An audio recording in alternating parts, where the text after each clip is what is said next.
मुख्यमंत्री को जेल भेजा गया और मुख्यमंत्री को जेल भेजने के चक्कर में प्रधानमंत्री नरेंद्र मोदी एक्सपोज हो गए हैं। अरविंद केजरीवाल को घोटालाबाज साबित करने के चक्कर में बीजेपी की पोल खुल गई है। दरअसल जिस अरविंद केजरीवाल को गिरफ्तार करके केंद्रीय जांच एजेंसियां अपने आप को सबसे बड़ा क्रेडिट देने में जुटी हुई है, बीजेपी के नेता लगातार चीख कर कह रहे हैं कि अरविंद केजरीवाल भ्रष्टाचारी है। उसी बीजेपी की पोल खुल गई है। ये पोल खुला है इलेक्टोरल बॉन्ड पे। सुप्रीम कोर्ट के सख्त चेतावनी के बाद इलेक्टोरल बॉन्ड पे लगातार नए नए खुलासे हो रहे हैं और इस खुलासे से इस बात का सीधे तौर पे सरोकार है बीजेपी से सबसे ज्यादा चंदा लेने वाली पार्टी। आखिर ये पैसे क्यों दिए गए और इलेक्टोरल बॉन्ड के मामले में देश की सभी राजनीतिक दल के जो प्रमुख हैं वो बेचैन क्यों हैं?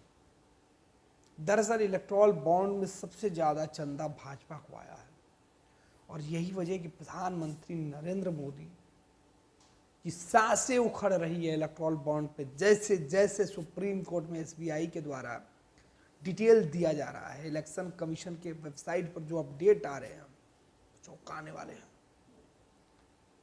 इलेक्टोरल बॉन्ड में अब वो नंबर जारी कर दिया गया कि आखिर इस नंबर से किस राजनीतिक दल को चंदा दिया गया, कब कब दिया गया।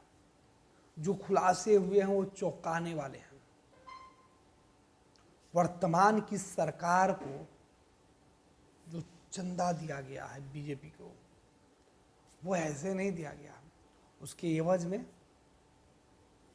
टेंडर दिया गया है। जो अरविंद केजरीवाल के ऊपर आरोप है कि अरविंद केजरीवाल ने दिल्ली के अंदर जो अल्कोहल नीति है उसमें बदलाव इसलिए करवा दिया कि उसके बदले में उन्होंने फंड लिया। तो साहब ये इलेक्टोरल बॉन्ड के मामले पर क्या है?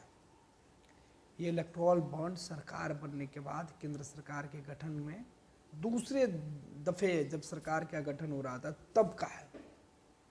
और इसमें जो दूसरी सबसे बड़ी कंपनी है उसने क्यों चंदा दिया? उस चंदा देने के पहले और चंदा देने के बाद उस कंपनी को कामों का जो ठेका है, कॉन्ट्रैक्ट है, वो बांटा गया। और यही वजह है कि इलेक्टोरल बॉन्ड के मामले पर बीजेपी अब अरविंद केजरीवाल और ईडी के पीछे अपने आप को छुपाने की कोशिश में जुटी हुई है। तभी तो हर टेलीविजन पर अरविंद केजरीवाल की खबर चल रही है। प्रधानमंत्री नरेंद्र मोदी के इलेक्टोरल बॉन्ड वाली खबरें क्यों उतर गई, ये बड़ा सवाल है। दरअसल इलेक्टोरल बॉन्ड के मामले अगर चुनाव में चलते रहेंगे तो बीजेपी एक्सपोज हो जाएगी। प्रधानमंत्री नरेंद्र मोदी कहीं के नहीं रहेंगे।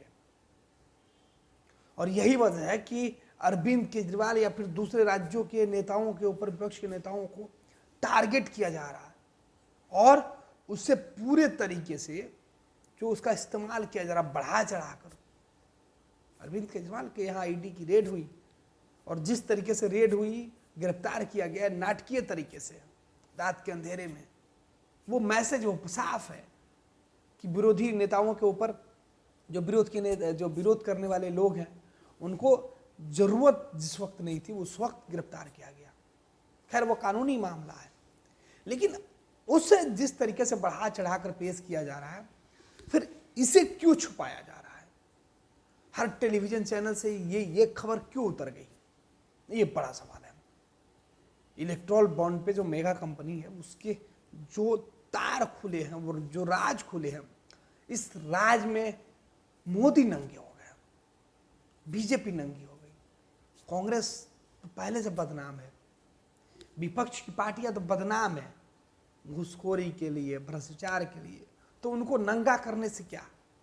लेकिन जो खुद गंगा के बेटे अपने आप को कहते हैं, जो खुद पवित्र हैं, दूध की तरह सफेद है, उनकी सफेदी पर दाग लगा है और इस दाग की चर्चा हो रही है कि आखिर वो कैसे हो पाया। कंपनी का जो चंदा और जो चंदे की केमिस्ट्री है वो उलझ के रह गई है बीजेपी के चारों तरफ, और यही बीजेपी की मुसीबत है। जैसे जैसे वक्त गुजर रहा है, चुनावी चंदा यानी इलेक्टोरल बॉन्ड के मामले पर चौंकाने वाली तस्वीरें निकल के सामने आ रही है। सबसे ज़्यादा चंदा देने वाली कंपनियों में शामिल दूसरे नंबर पर mega engineering and infrastructure limited ने अक्टूबर 2020 में 20 करोड़ रुपए का चुनावी चंदा दिया था। एक न्यूज एजेंसी है पीटीआई, उसके मुताबिक साल 2 अक्टूबर नवंबर में कंपनी को 4,500 करोड़ रुपए की लागत वाली एशिया की सबसे लंबी जो जिला पास टनल जम्मू कश्मीर से लद्दाख तक ऑल सीजन रोड के बीच का ठेका मिला।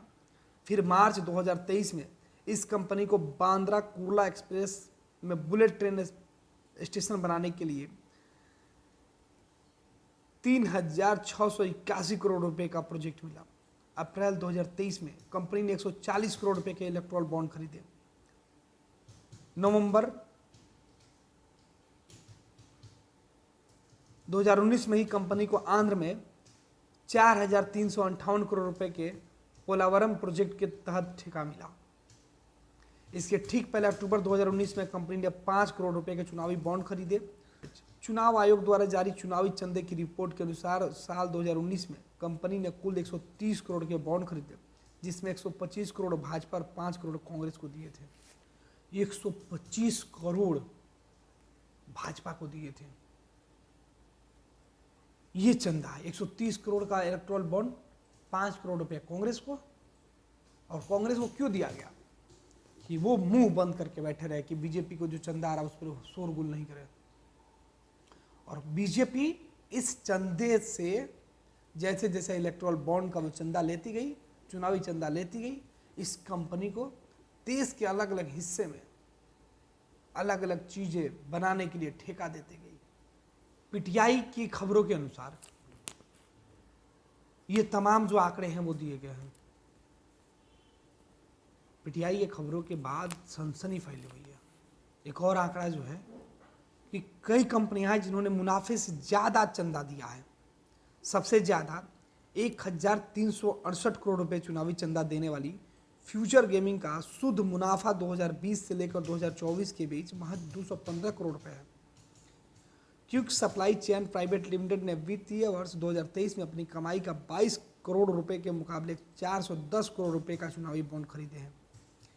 एडीआर के संस्थापक सदस्यों में शामिल जगदीप छोसर ने कहा कि सुप्रीम कोर्ट की निगरानी में इसकी जांच हो, जिसके बाद जो अधिवक्ता हैं वरिष्ठ वकील प्रशांत भूषण ने दावा किया कि 1,751 करोड़ का चुनावी चंदा उन कंपनियों ने दिया जिनको भाजपा की सरकार ने करीब 62,000 करोड़ रुपए का ठेका दिया है।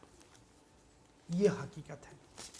और इलेक्टोरल बॉन्ड के मामले पर अगर परत दर परत उठाकर देखी जाए तो फिर बीजेपी बेनकाब हो जाएगी।